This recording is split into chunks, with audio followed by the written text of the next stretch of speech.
On a cloudy and hot afternoon, a wealthy man steps out of a silver pickup truck at the edge of an empty pasture, carrying an old briefcase.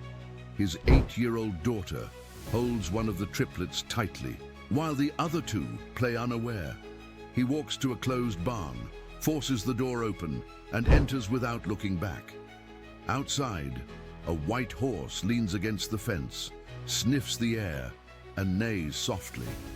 Inside, the man lifts a loose floorboard and buries the briefcase with trembling hands. He returns. The delivery room fell silent. Dr. Harrison's practiced hands trembled slightly as she placed the third infant, identical to the first two, in the bassinet. Eleanor Mitchell's exhausted smile faded when she noticed the sudden tension in the air. Her husband, Roy, stood at the window, his tall frame silhouetted against the golden Kentucky sunset, his back to her and the newborns. "Roy?" Eleanor whispered, her voice barely audible over the gentle beeping of monitors. "Don't you want to see them, all three of our babies?" Roy turned slowly, his weathered face unreadable beneath his neatly trimmed beard. His eyes, those stern blue eyes that had once made Eleanor feel safe on their sprawling horse farm, now avoided meeting hers directly.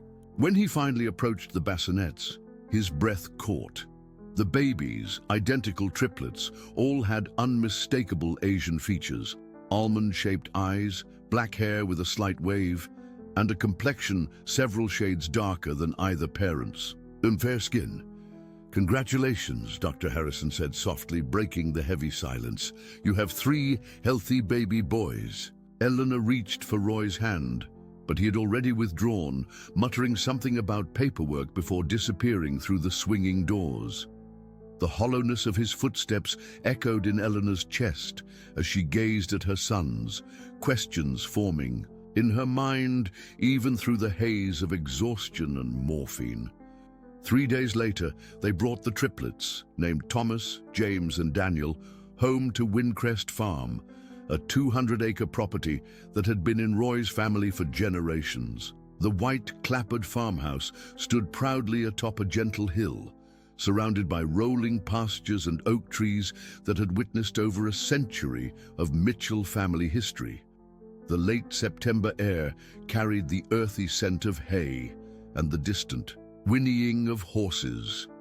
Phantom, the prize white stallion Roy had raised from a colt, watched from his paddock as the black SUV rolled up the gravel driveway. The horse's ears perked forward, his intelligent eyes following the vehicle's movement. At 8 years old, Phantom was known throughout Caldwell County for his gentle temperament and striking appearance. Pure white from muzzle to tail, with not a spot of color to be found. "I can help with the babies, Mrs. Mitchell," said Abigail, the housekeeper who had worked at Windcrest since before Eleanor's marriage 5 years ago. "Mr. Mitchell asked me to prepare the nursery with 3 of everything." Eleanor nodded gratefully, noticing how Roy carried the car seat containing Thomas and James while she cradled Daniel, the smallest of the 3. Even at 3 days old, Daniel seemed different, more alert, his dark eyes taking in the world with an intensity that startled Eleanor. That night, as moonlight spilled through the nursery windows, Eleanor stood watching her sleeping sons. Roy hadn't joined her for dinner, claiming work in the stables needed his attention. The distance between them, once a comfortable space filled with mutual respect, had become a void since the delivery room. "They're beautiful," she whispered to the empty room, tracing a finger along Daniel's cheek. "No matter what." The next morning, Eleanor woke to the sound of raised voices. Pulling on her robe, she hurried downstairs to find Roy arguing with Clayton, the stable manager. "That horse has never refused a saddle in his life," Roy's voice boomed across the kitchen. "Check him for injury or get the vet out here. Something's wrong with him." Clayton, a soft-spoken man in his 60s who'd been with the farm longer than anyone, shook his head. "Nothing wrong with him. Physically, Mr. Mitchell. Phantom just won't let you near him with that saddle. Stand still for me and everyone else."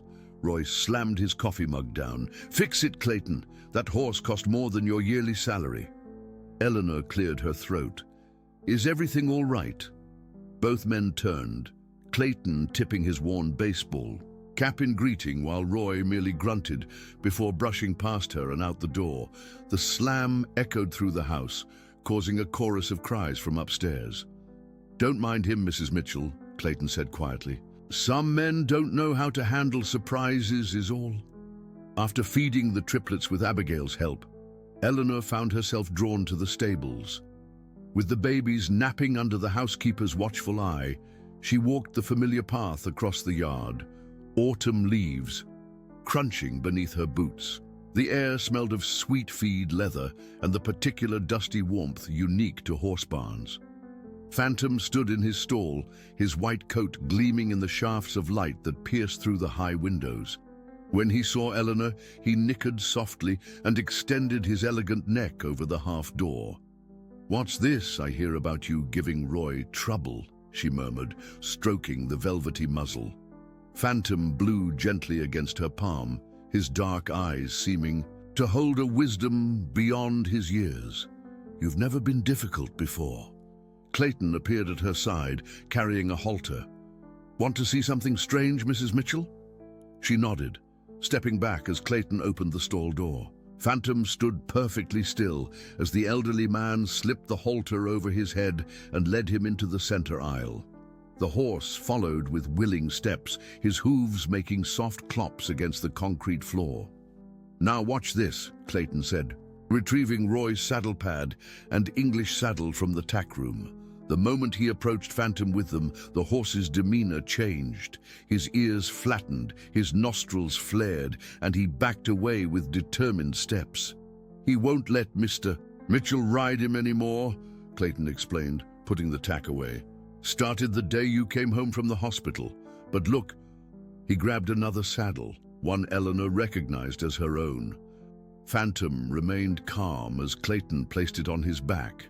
"That's the strangest thing," Eleanor mused, watching as the horse accepted her saddle without protest. Clayton nodded slowly.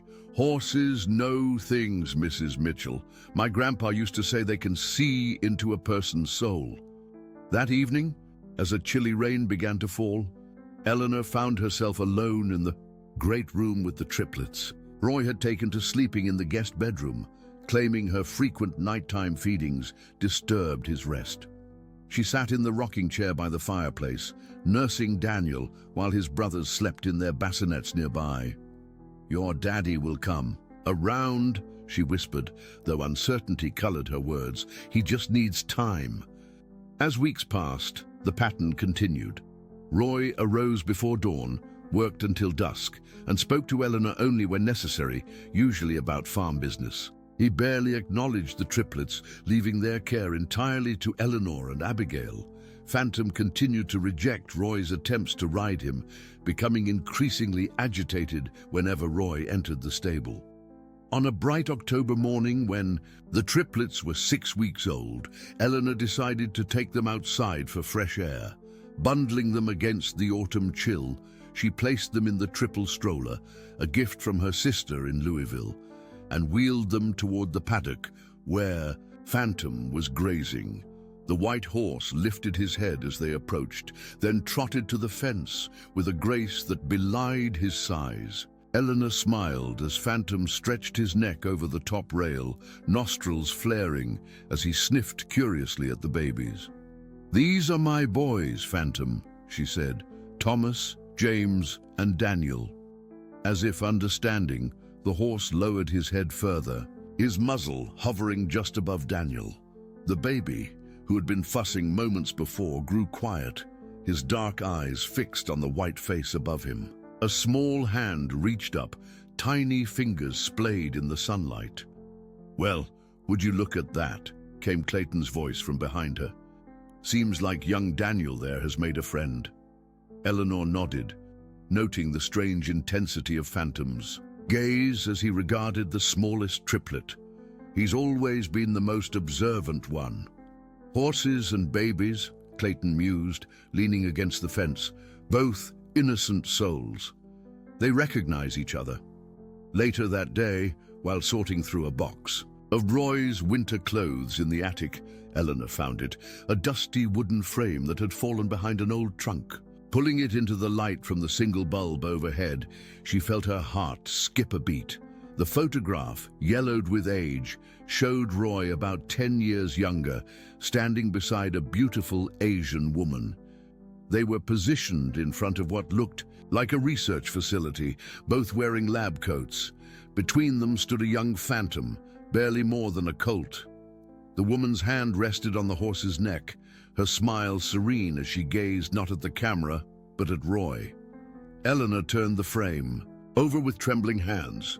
On the back, written in unfamiliar handwriting, Robert and Mei Lin with Phantom, Lexington Equine Research Center, 2015. She sank to the attic floor, the photograph clutched to her chest. Outside, thunder rumbled across the Kentucky hills, and somewhere in the distance, Phantom whinnied a long, mournful sound that seemed to pierce the gathering storm. The photograph became Eleanor's secret. She tucked it between the pages of her journal, hidden in the cherry wood desk in the small study where she paid the farm's bills. Each night, after putting the triplets to bed, she would take it out, studying the woman's face, Mei Lin, searching for traces of her sons in those delicate features. November arrived with bitter winds that swept across Windcrest Farm, rattling the century-old windows and sending fallen leaves spiraling into tiny tornadoes across the yard. Eleanor adapted to life with 3 infants, while Roy retreated further into himself, spending longer hours in the barns or making unnecessary trips to livestock auctions and equipment dealers. "Mrs. Mitchell, you got a package," Abigail announced, one morning, placing a small cardboard box on the kitchen counter. "Postmark says it's from California." Eleanor frowned, wiping Daniel's chin as she finished feeding him. "I don't know anyone in California." The return address, printed in neat block letters, read simply M. Chen, Palo Alto, CA. With trembling fingers, Eleanor opened the box after the triplets were settled for their morning nap. Inside, wrapped in tissue paper, lay 3 identical silver rattles, each engraved with one of the triplets' names. Beneath them was a card bearing a single line: "They deserve to know their heritage." Eleanor gasped, nearly dropping the card. She sat heavily at the kitchen table, the rattles gleaming in the weak November sunlight. Questions raced through her mind, colliding like the storm clouds gathering on the horizon. How had this person known about the triplets? How had they known their names? Before she could contemplate further, the kitchen door swung open. Roy entered, stamping mud from his boots, his face flushed from the cold. "Package came," Eleanor said, her voice steadier than she expected. Roy's eyes darted to the open box, the silver rattles, the card in Eleanor's hand. In 3 quick strides, he crossed the room and snatched the card, reading it with narrowed eyes. "Where did this come from?" he demanded. "California, someone named M. Chen." The color drained from Roy's face. He crumpled the card in his fist. "Throw these away," he muttered, gesturing to the rattles. "We don't need charity from strangers." "Roy," Eleanor began, rising from her chair, "I think it's time you told me about Mei Lin." His head snapped up, blue eyes wide with shock. "What did you say?" She took a deep breath. "I found the photograph, you and Mei Lin with Phantom when he was young, at the research center in Lexington."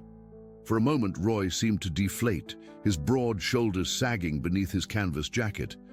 Then just as quickly, the hardness returned to his face. "That was a long time ago. It has nothing to do with us or our children." "Our children." Eleanor felt a bubble of hysterical laughter rising in her throat. "Roy, look at them.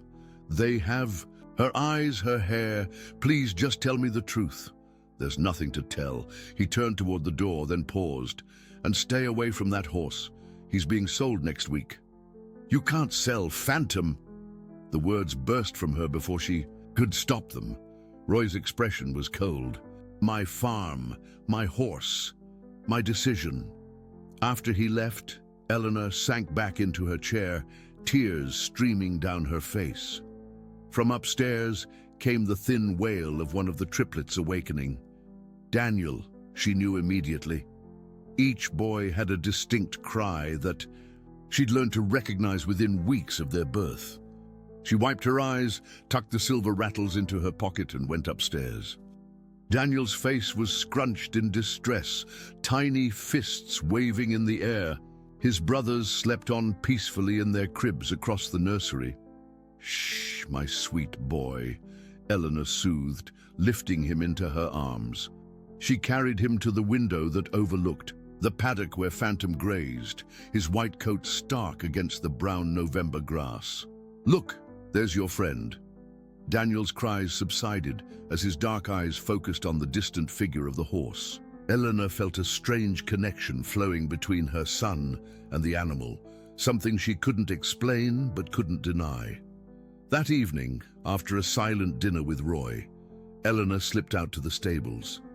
The night was cold, stars pricking, the black sky like ice crystals. Phantom nickered softly as she approached his stall, reaching out to nuzzle her shoulder. "He can't sell you," she whispered fiercely, pressing her forehead against the horse's warm neck. "You're the only link I have to the truth." As if understanding, Phantom nudged her gently, then turned toward the back of his stall. His hoof pawed at the straw bedding, once, twice, insistently. Curious, Eleanor entered the stall, kneeling where Phantom indicated. Pushing aside the fresh straw, her fingers touched something hard beneath, a loose floorboard. Heart pounding, she pried it up to reveal a small space between the joists. Inside lay a weathered leather pouch. With shaking hands, Eleanor retrieved it, quickly replacing the floorboard and straw. Back in the stable aisle, she opened the pouch under the soft glow of the security light. It contained a stack of letters, their envelopes addressed to Robert Mitchell in a delicate, flowing script. They bore postmarks from California, dated between 2015 and 2020, the last one just months before Eleanor's pregnancy was confirmed. She didn't open them, couldn't, not here in the cold stable with Roy possibly looking for her. Eleanor tucked the pouch inside her coat, just as the stable door creaked open. "Evening, Mrs. Mitchell," said a voice she hadn't heard in over a year. "Don't mean to startle you." "Jeff?" She peered into the shadows. "Jeff Wilson?" The former groom stepped into the light, pulling off his woolen cap. He looked older than Eleanor remembered, new lines etched around his eyes and mouth. "Heard. Mr. Mitchell was selling Phantom. Came to see if it's true." "He says he is," Eleanor replied cautiously. "Why the interest? You left rather suddenly last year." Jeff's eyes darted to Phantom, then back to Eleanor. "That horse deserves better than being sold off to strangers is all, after what he meant." "Oh," he stopped abruptly. "How are you doing, ma'am? Heard you had triplets, quite the blessing." "Yes," Eleanor said slowly. 3 identical boys, with Asian features." Jeff went very still, his face carefully blank. "Is that so?" "Jeff," Eleanor stepped closer, lowering her voice. "You worked here when Roy was involved with the Lexington Equine Research Center, didn't you? When he knew Mei Lin Chen." The groom's face registered shock before he could mask it. "Mrs. Mitchell, I don't think—" "Please," Eleanor's voice cracked. "My sons deserve to know their heritage. That's what she wrote, the mysterious sender of silver rattles from California." Jeff sighed deeply, removing his gloves and stuffing them in his pocket. "Look, it's not my place to tell family secrets. But that horse," he nodded toward Phantom, who was watching them intently. "He was hers before he was Mr. Mitchell's. She raised him from birth as part of her research. Genetic studies, cloning, stuff I don't rightly understand." "And Roy? How did he get Phantom?" A troubled look crossed Jeff's face. "That's the part that ain't my story to tell. But if I were you, I'd keep a close eye on both the horse and those babies of yours. Mr. Mitchell, he doesn't like being reminded of promises he broke." With that cryptic statement, Jeff replaced his cap and turned to leave.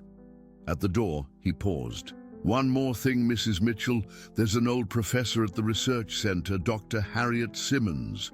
She was there during that time. If anyone might help you understand, it'd be her. After Jeff left, Eleanor stood in the stable aisle, the leather, pouch heavy against her side.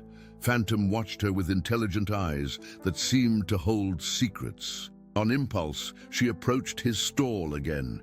"You were hers first," she whispered. "You knew her." The horse dipped his head as if in confirmation. The next morning, Eleanor woke to the sound of raised voices in the yard. Throwing on her robe, she rushed to the window to see Roy arguing with Clayton near the horse trailer. Phantom was being led toward it, resisting every step, his white coat gleaming in the early dawn light. "Roy!" Eleanor shouted, throwing open the window. "Don't you dare!" She raced downstairs and out the door, ignoring the biting cold on her bare feet. By the time she reached them, Phantom was rearing, pulling away from the stable hand, trying to load him. "He's being sold," Roy said flatly when she approached. "Buyers waiting in Lexington." "No." Eleanor planted herself between Roy and the horse. "Phantom stays. He belongs here with us, with our sons." Roy's face hardened. "Move aside." "Eleanor, not until you tell me the truth about Mei-Lin Chen, about our babies, about why this horse hates you but loves our son Daniel." Clayton and the stable hand exchanged uncomfortable glances. Roy's face flushed deep red, then drained to ashen. "White, inside," he hissed. "This isn't for public consumption." Back in the kitchen, with Abigail discreetly taking the triplets upstairs, Roy paced like a caged animal. "How much do you know?" he finally asked. "Only fragments," Eleanor admitted, placing the leather pouch on the table between them.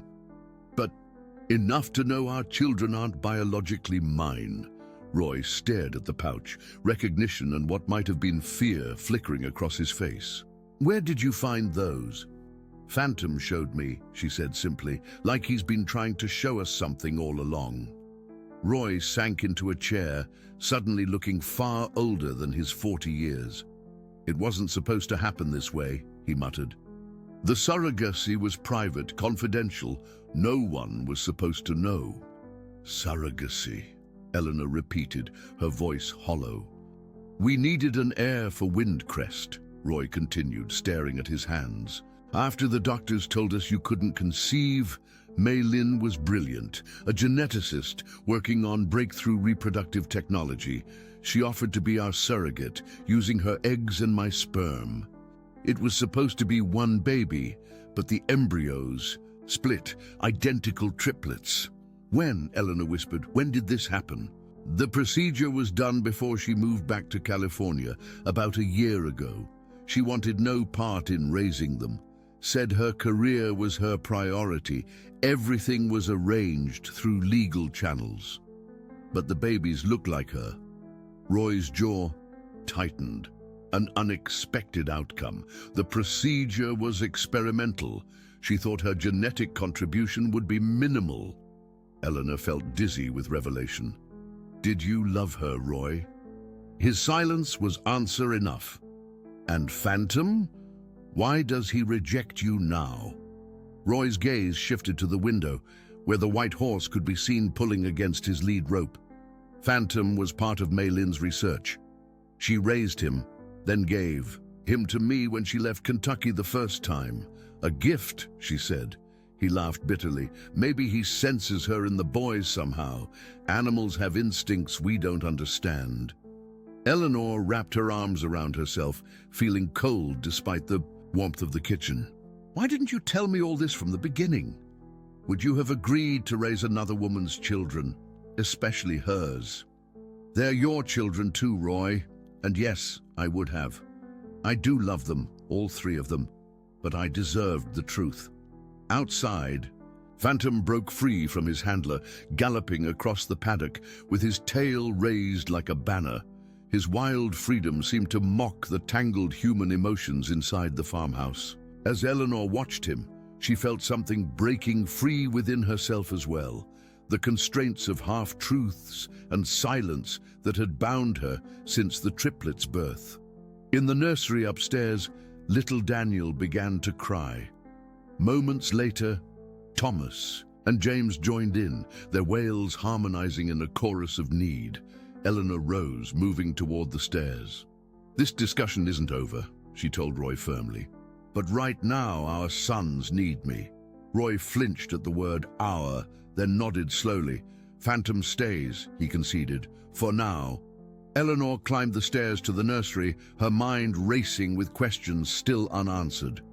Through the window, she could see Phantom standing at the paddock fence, his gaze directed upward toward the very window where she stood with Daniel in her arms.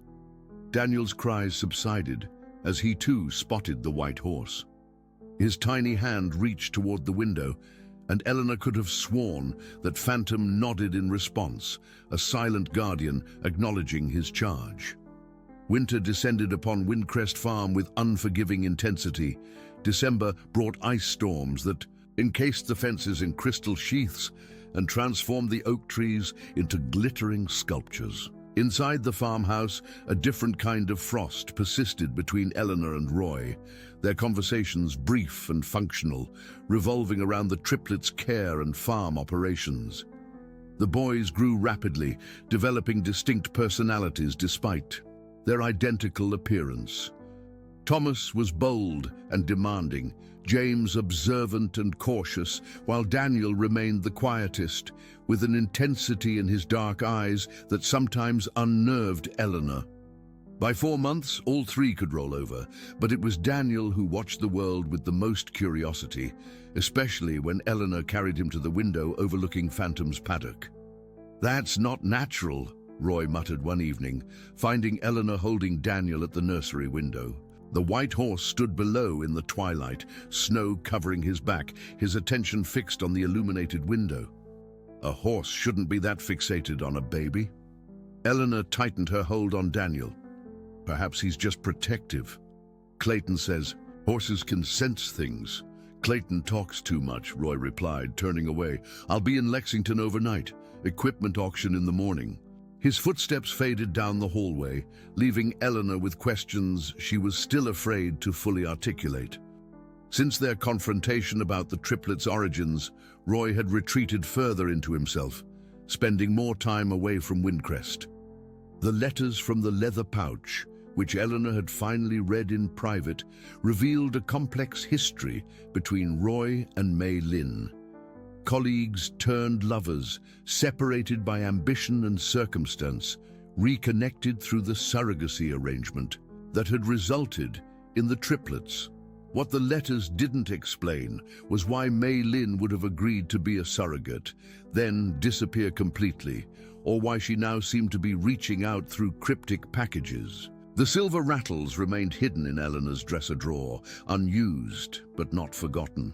After putting the triplets to bed, Eleanor bundled up and made her way to the stable. The night was bitterly cold, her breath forming, clouds in the still air. Phantom nickered softly as she approached, extending his neck over the stall door. "What are you trying to tell me, boy?"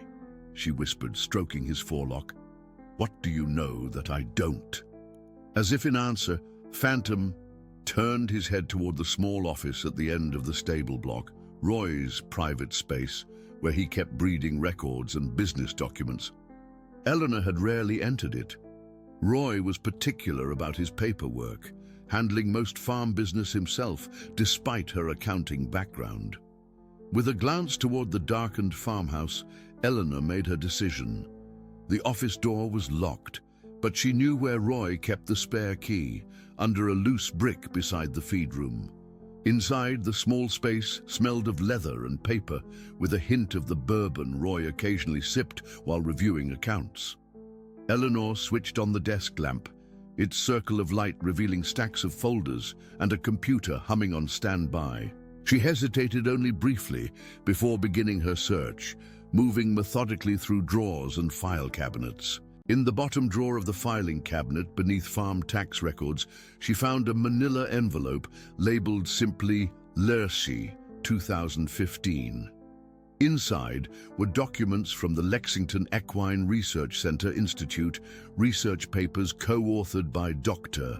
Maylin Chen and Robert Mitchell, photographs of laboratory equipment and experimental protocols involving embryonic manipulation in horses. Eleanor's hands trembled as she read about genetic modifications, surrogate mare selection, and successful live births of foals with predetermined traits.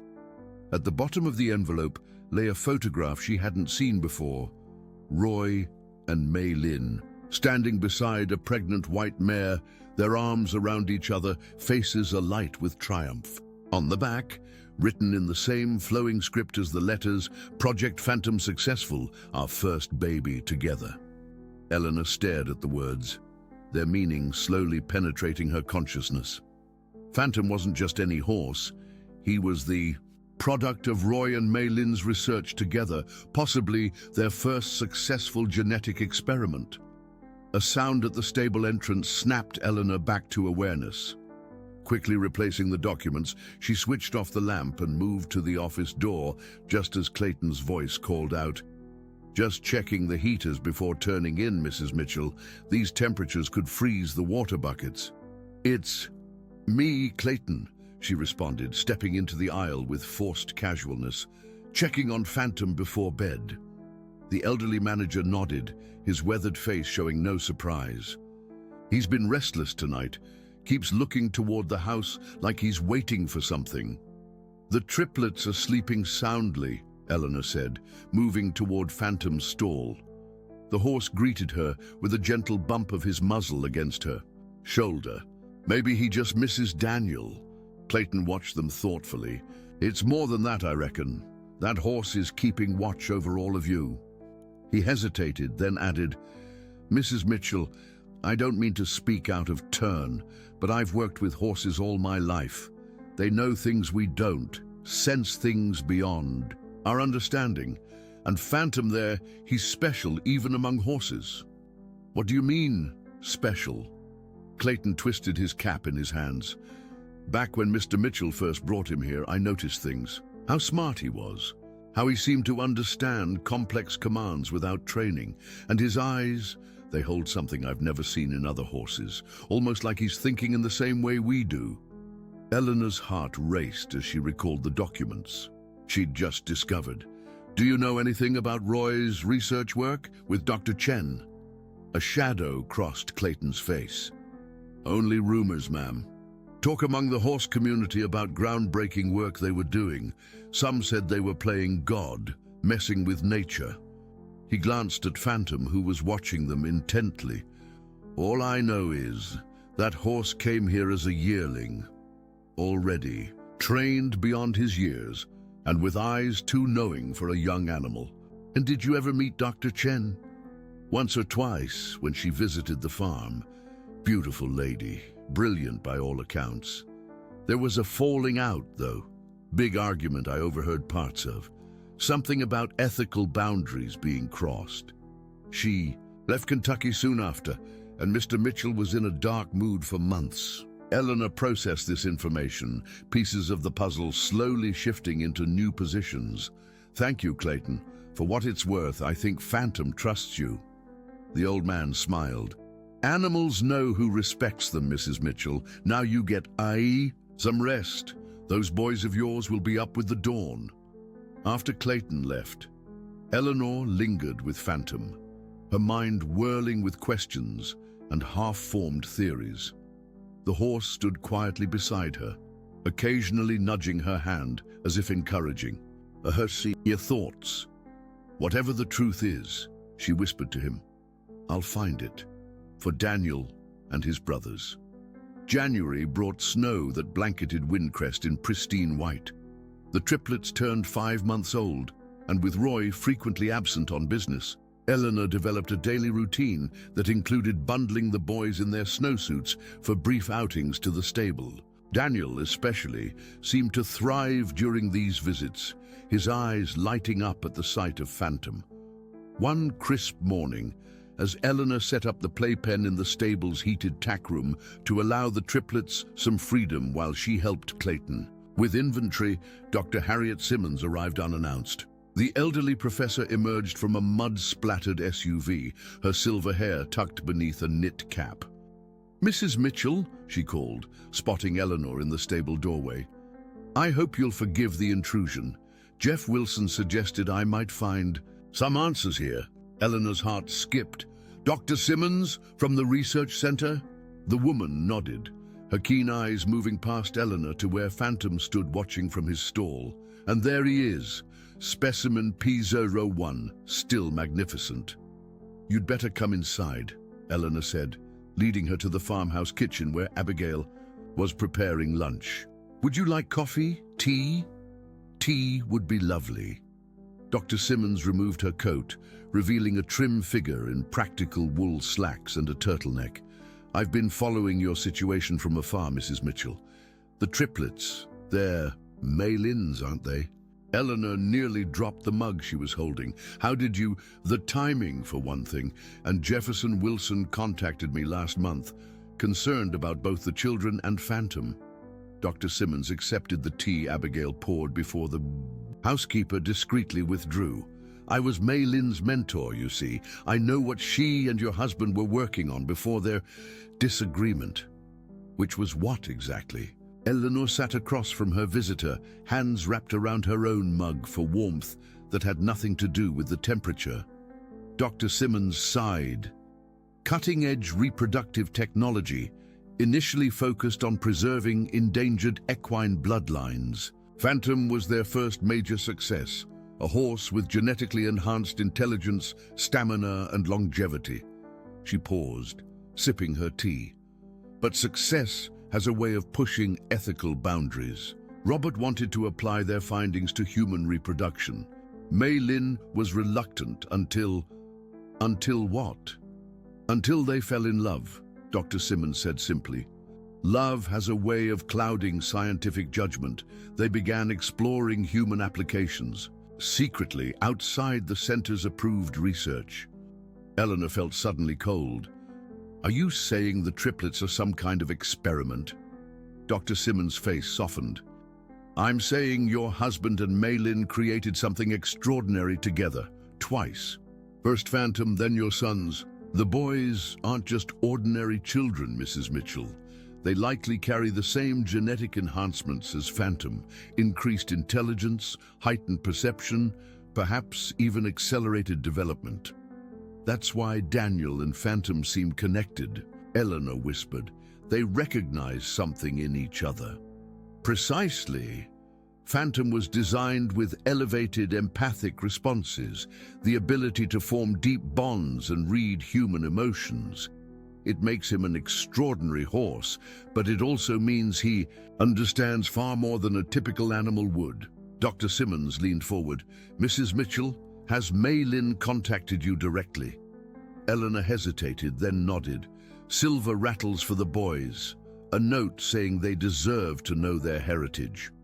"She's worried," Dr. Simmons said. "When she and Robert parted ways, it was over fundamental disagreements about how their research should proceed. She wanted transparent scientific protocols, peer review, ethical oversight. He wanted proprietary applications, commercial potential." "You're saying my husband saw our sons as commercial opportunities?" Eleanor felt sick. "I'm saying Robert Mitchell has ambitious plans for his research, and those children represent both validation of his methods and valuable intellectual property." Dr. Simmons' expression grew grave. "The question is, what will he do to protect that investment?" Before Eleanor could respond, the baby monitor on the counter crackled with Daniel's distinctive cry. She excused herself to check on the triplets, finding Daniel awake while his brothers still napped. As she lifted him from the crib, a movement outside the window caught her attention. Phantom stood in the paddock directly below, his white coat stark against the snow, head raised toward the nursery window.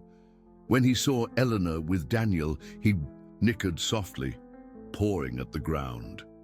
"He's been doing that all week," came Roy's voice from the doorway. Eleanor turned, startled to find her husband watching her with Daniel in her arms. She Hadn't heard him return from Lexington. "Roy," she managed, her heart pounding, "you're back early." Auction ended sooner than expected.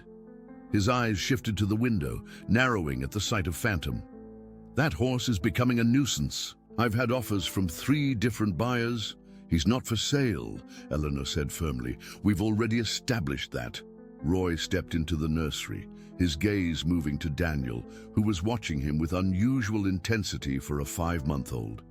"Dr. Simmons is downstairs. Why is she here, Eleanor?" "She came to see how the boys are doing." "After all these years, she suddenly cares about my family?" Roy's voice held a dangerous edge. "What did she tell you?" Eleanor held Daniel closer. "Enough to know that these boys are more than just our sons. They're part of something bigger. Something you and Mei Lin created together." Roy's face hardened. "This doesn't concern you, Eleanor. You're their mother on paper, nothing more. The legal agreements..." "Legal agreements..." Eleanor's voice rose despite her effort to stay calm. "These are children, Roy, not patents or property." Daniel began to fuss, responding to the tension. Below, Phantom whinnied sharply, causing Roy to glance out the window with obvious irritation. "That horse understands every word we're saying, doesn't he?" Eleanor asked quietly.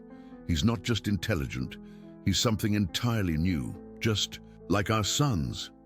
"Phantom was phase 1, Roy admitted after a long pause. "Proof of concept. The boys are the culmination of over a decade of research, human subjects with enhanced genetic potential. Do you have any idea what that's worth? What they could become?"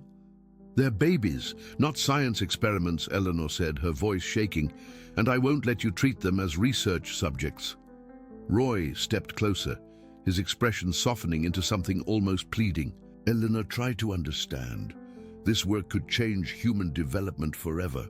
Imagine children born with resistance to disease, superior intelligence, enhanced physical capabilities. At what cost? Their freedom to choose their own paths, their right to normal childhoods." She backed away, still holding Daniel protectively. "And what happens when they don't meet your expectations? When they want to be musicians instead of scientists, or ordinary people instead of extraordinary specimens?" A flash of something dark crossed Roy's face. "That won't happen. Their development will be carefully guided." "By you? Or by their actual mother?" Eleanor challenged. "Is that why Mei Lin sent the rattles? Is she planning to reclaim them?" Roy's expression confirmed her suspicions before he could mask it. "Mei Lin signed away her rights. She's having second thoughts, that's all. And you're worried she could expose what you've done," Eleanor realized. "That's why you've been so secretive, why you tried to sell Phantom. He's evidence of your unauthorized research." From downstairs came the sound of Dr. Simmons calling Eleanor's name, her tone urgent. At the same moment, Phantom's agitated whinnying increased, accompanied by the sound of hooves striking wood.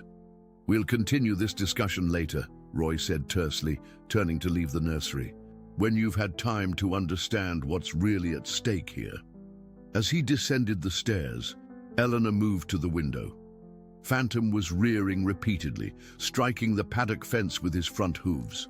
His behavior seemed deliberately attention-seeking, his eyes fixed on the farmhouse. "What is it, boy?" she whispered. "What are you trying to tell me?" Daniel squirmed in her arms, making small sounds that mimicked Phantom's whinnies. For a moment, Eleanor felt caught between 2 worlds. The ordinary life she'd thought she had, and the extraordinary, a truth that was emerging with each revelation. In the yard below, Roy was striding toward the stable, his posture rigid with anger. Dr. Simmons stood on the porch watching him go, her face grave with concern. Eleanor made her decision.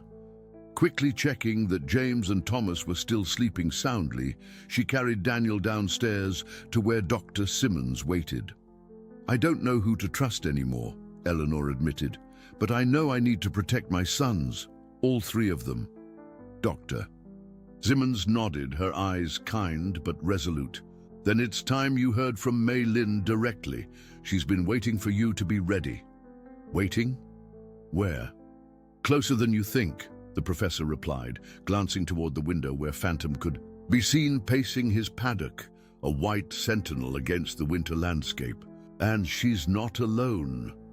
Outside, the first flakes of a new snowstorm began to fall, soft and silent, like secrets finally finding their way into the open air. The snowstorm intensified through the afternoon, transforming Windcrest Farm into a white fortress isolated from the outside world.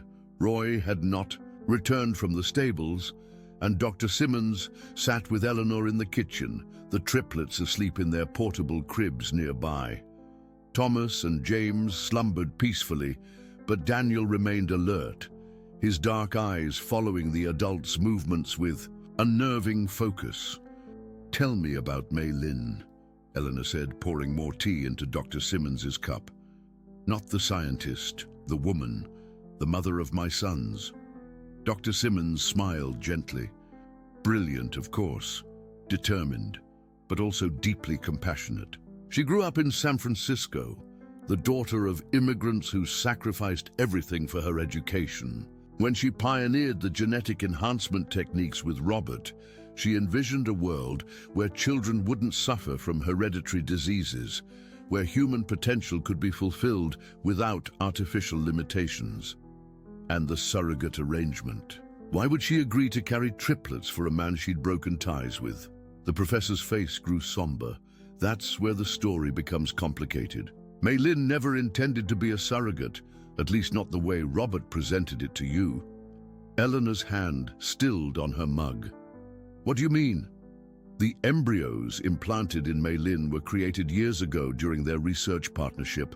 They were experimental embryos containing both their genetic material, enhanced with the same modifications they'd successfully tested in Phantom. They were never meant to be carried to term, only studied in early development stages. "But she did carry them," Eleanor whispered. "She gave birth to my sons." Dr. Simmons nodded. "Because Robert convinced her the embryos would be destroyed otherwise.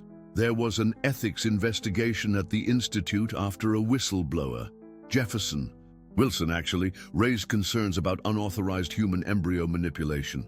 Mei Lin agreed to carry the embryos to protect them, believing they would be placed with an adoptive family through proper channels. Instead, Roy brought them home to me," Eleanor said, the pieces finally clicking into place, presenting them as the result of a surrogate arrangement I'd supposedly agreed to. "Precisely. By the time Mei Lin discovered his deception, you were already raising the boys as your own. She's been monitoring the situation from afar, concerned about how Robert might be viewing the children, as sons or as research subjects." Eleanor thought of Roy's cold distance since the triplets' birth, his focus on their development rather than their happiness. And Phantom, where does he fit into all this? Phantom was the prototype, Dr. Simmons explained. The first successful genomically enhanced mammal they created together.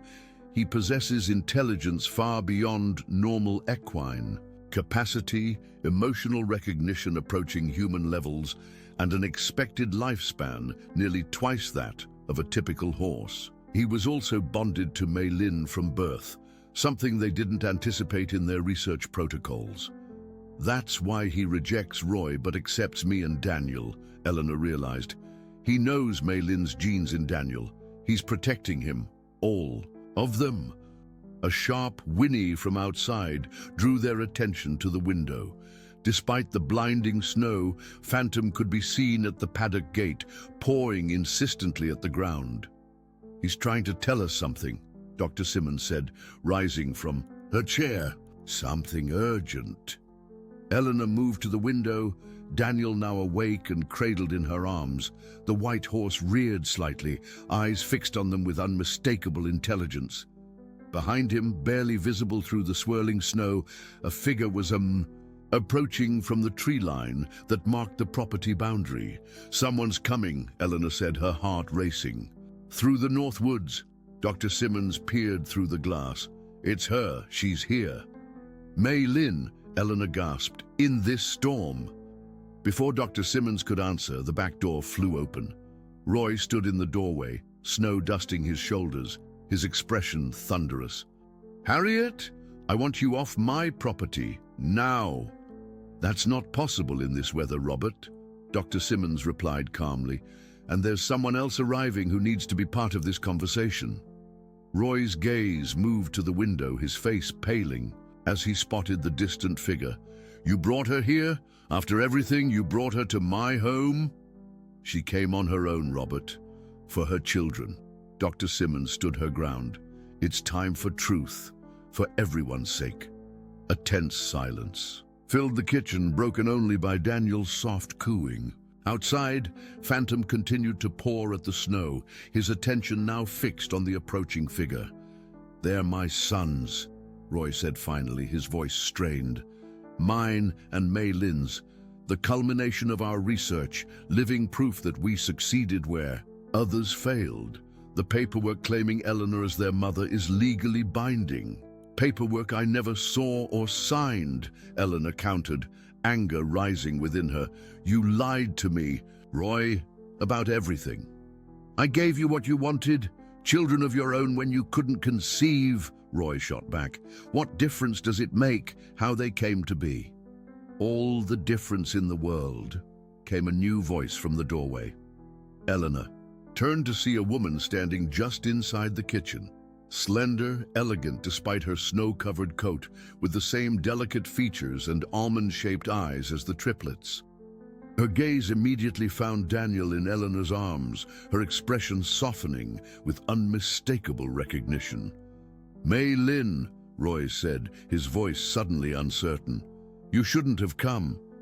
"I had no choice," Mei Lin replied, her accent faint but detectable.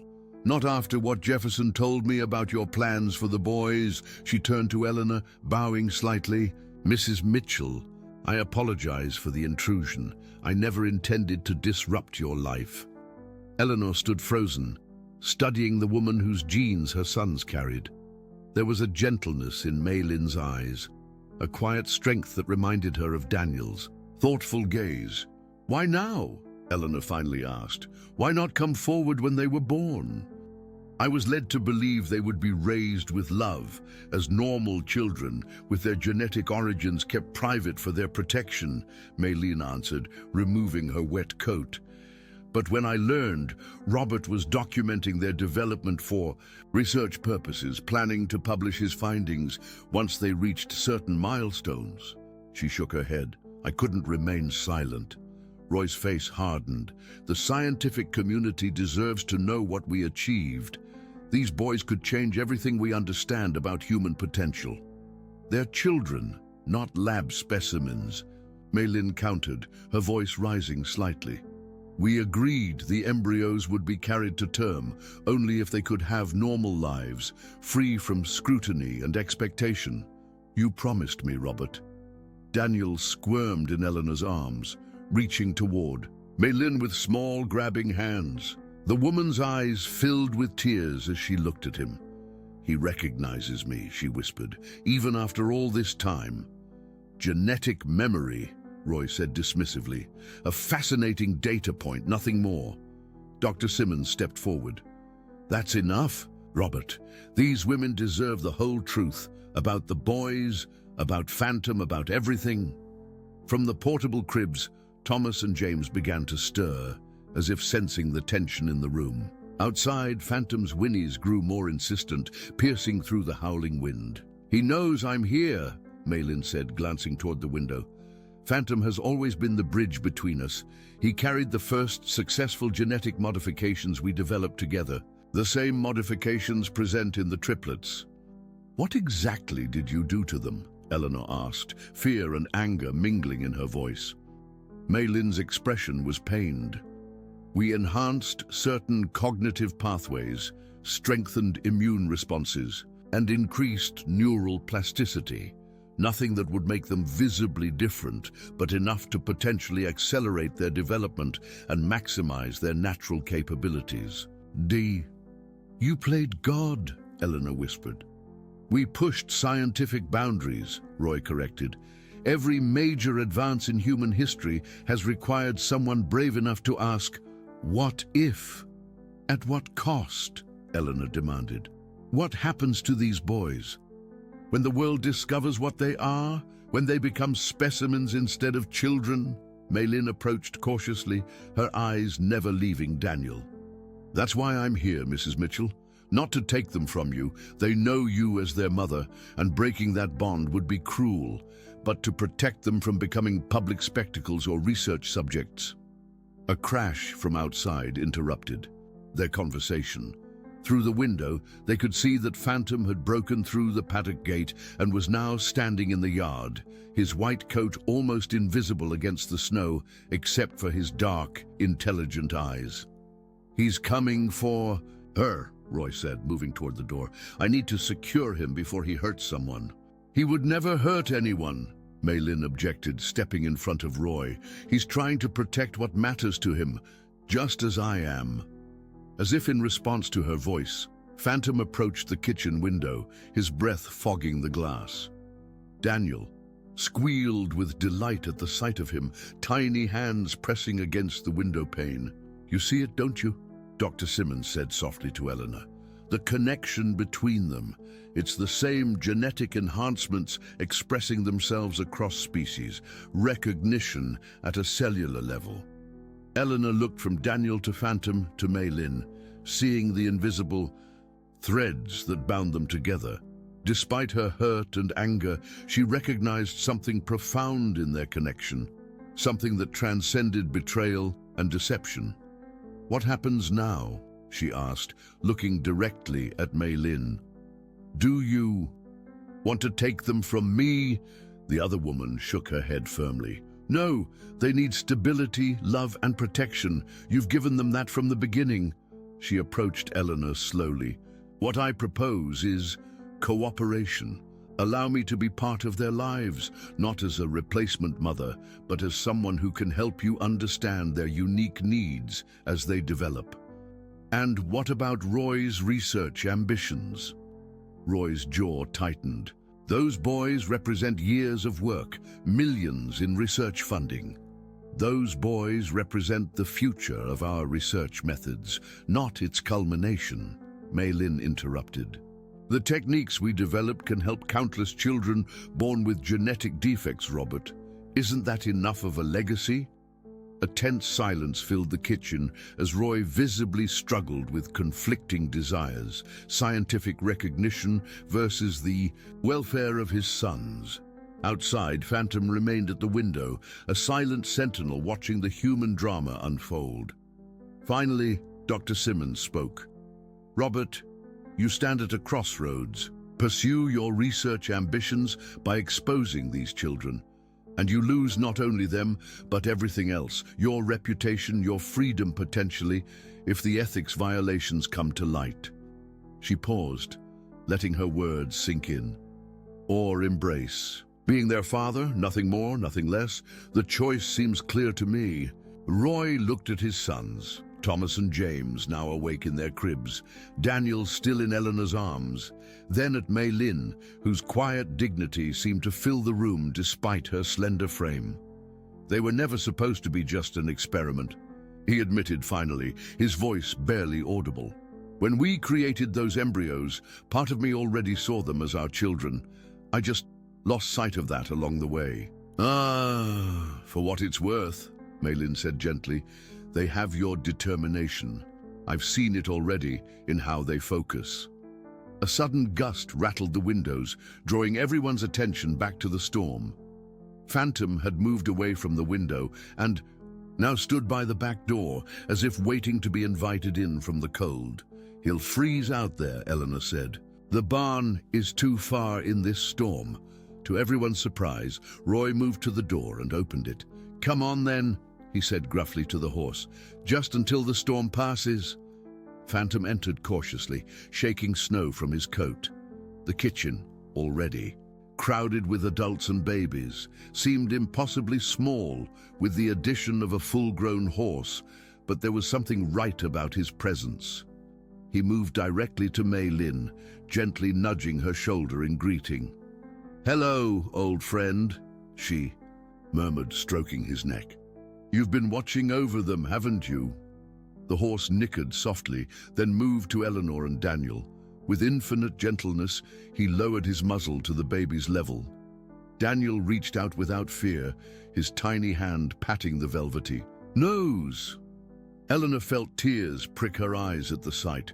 Whatever scientific explanations might exist for the bond between them, what she witnessed was something simpler and more profound: recognition, trust, and love. The very elements that could heal what had been broken in this strange, fractured family.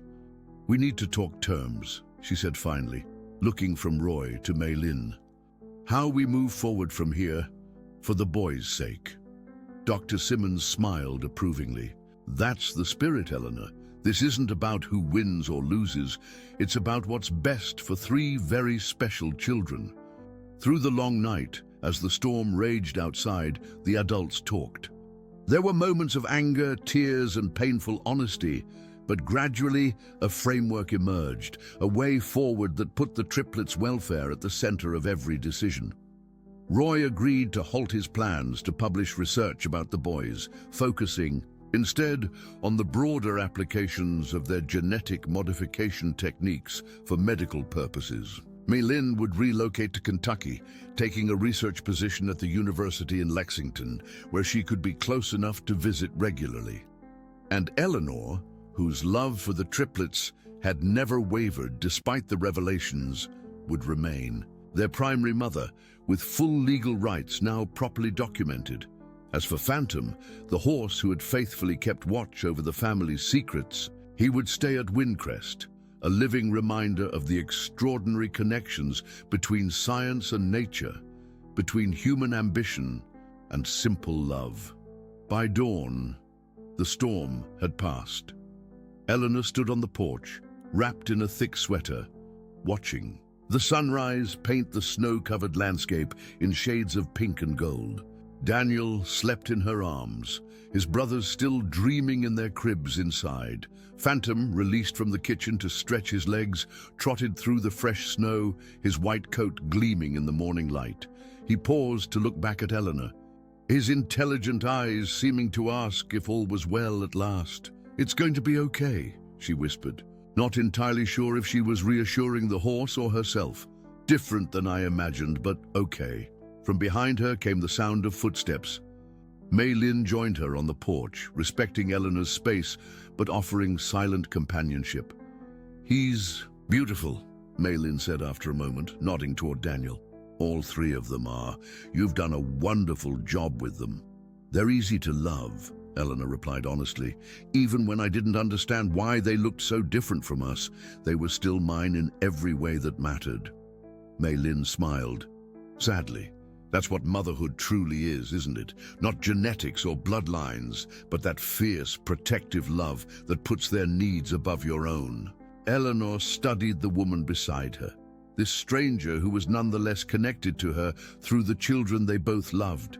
"I won't pretend this is easy for me," she said finally. "Learning that my husband lied, that my sons came into the world through such complex circumstances. But I won't punish them for adults' mistakes. Nor would I ask you to share them if I didn't believe it was in their best interest," Mei Lin replied. "They need to understand their heritage, their unique biology, when they're old enough. And they deserve to know they were created not just through science, but through love, however complicated that love might have been." In the yard below, Phantom had begun to play, kicking up snow and tossing his head with an almost youthful enthusiasm. Roy emerged from the barn, watching the horse with a mixture of scientific assessment and newfound respect. "He always knew," Eleanor mused. "Even before we did. That's why he rejected Roy after the boys were born. He sensed the deception." Mei Lin nodded. "Phantom's emotional intelligence was the most unexpected outcome of our research. We enhanced his cognitive abilities, yes, but his capacity for loyalty, for making moral distinctions between truth and deception, that was something that emerged on its own. Almost as if the capacity was always there in horses, just waiting." to be fully expressed. Daniel stirred in Eleanor's arms, his dark eyes opening to the new day. He looked from Eleanor to Mei Lin without confusion or fear, accepting them both with the simple trust of infancy. Below, Phantom stopped his play and looked up, nickering softly in greeting. "I think," Eleanor said slowly, "that there's room in these boys' lives for all the love we can give them. Different kinds of love, from different sources but all genuine." Mei Lin's eyes shimmered with unshed tears. "That's more than I dared hope for."